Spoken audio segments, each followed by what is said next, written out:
If you woke up this morning and saw that $282 million in Bitcoin and Litecoin vanished from hardware wallet users, what would your first thought be? Hack? Inside job? Some wild zero-day exploit? Or the quieter answer, which is often the uncomfortable one. User trust was exploited, not cryptography. Today, we're unpacking a massive hardware wallet scam that didn't break Bitcoin or Litecoin at all, but still walked away with 9 figures. And the uncomfortable part is how ordinary it was. Ordinary and repeatable, which is why this matters way beyond this one incident. Let's get into it. So here's the story. According to reporting this week, attackers stole roughly $282 million in Bitcoin and Litecoin through what's being described as a hardware wallet scam. Not a protocol bug, not a blockchain failure, a scam that targeted people who thought they were doing everything right. Exactly. The wallets themselves weren't cracked in the mathematical sense. The private keys weren't guessed. The cryptography held. What failed was the chain around it: distribution, verification, and user assumptions. Which already sounds ominous, because hardware wallets are marketed as the safest option: cold storage, air-gapped, the final boss of self-custody. And they are safer, but safer isn't the same as invincible. In this case, the scam involved compromised hardware wallets or setup processes that tricked users into generating or revealing seed phrases the attacker already knew. So the attacker didn't need to break into the wallet later. They already had the keys from day one. Right.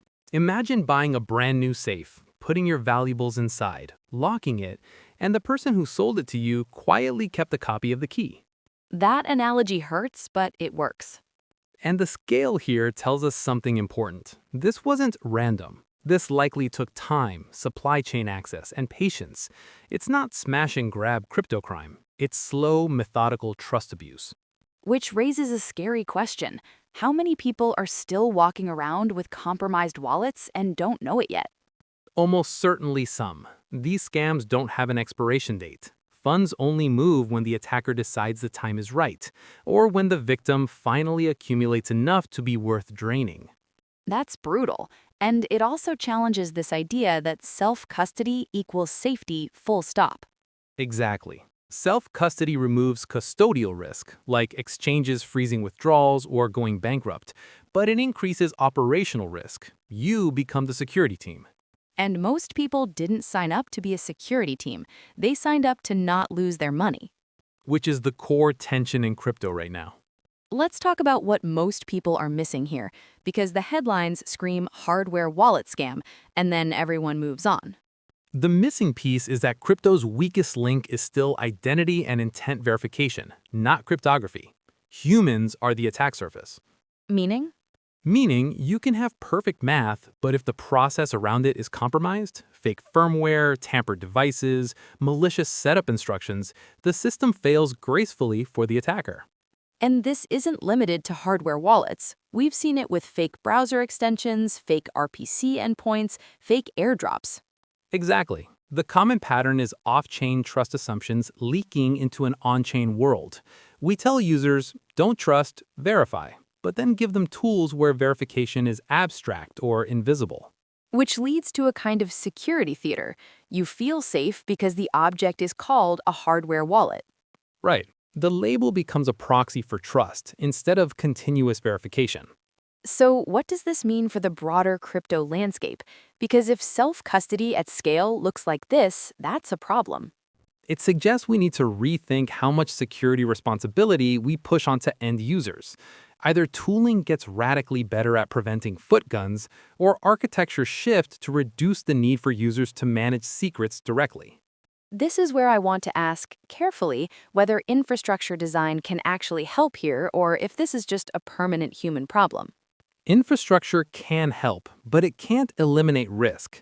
For example, systems that reduce or eliminate exposed private keys at the user level change the threat model significantly. You're hinting at smart contract-based custody models. Among other things. One interesting angle is architectures where applications are fully on-chain, back-end and front-end together.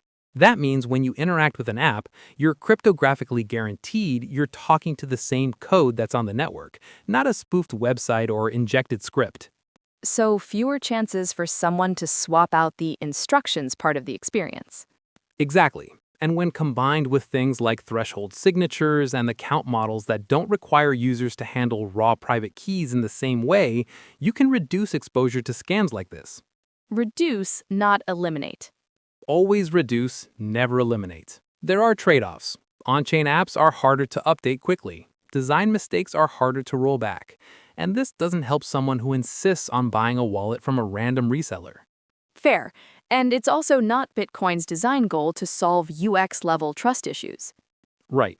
Bitcoin optimizes for censorship resistance and simplicity at the protocol level. Expecting it to also solve supply chain scams is unrealistic. So the takeaway isn't hardware wallets are bad or self-custody is dead. It's that security is a system, not a product, and the industry still underestimates how adversarial the environment is. If you're listening to this as a user, the uncomfortable advice is slow down. Buy devices directly from manufacturers. Verify firmware. Question any setup that feels pre-guided or convenient. And if you're building in crypto, stop assuming users will read docs or understand threat models. Design like they won't, because most won't. That's a sobering note, but an important one. Crypto doesn't fail loudly most of the time. It fails quietly through trust leaks like this. And that might be the real story behind the $282 million. Not that crypto is broken, but that we're still figuring out how to use it safely. Exactly. All right, that's it for today. Stay skeptical and verify everything. This is Infinite State. We'll see you next time.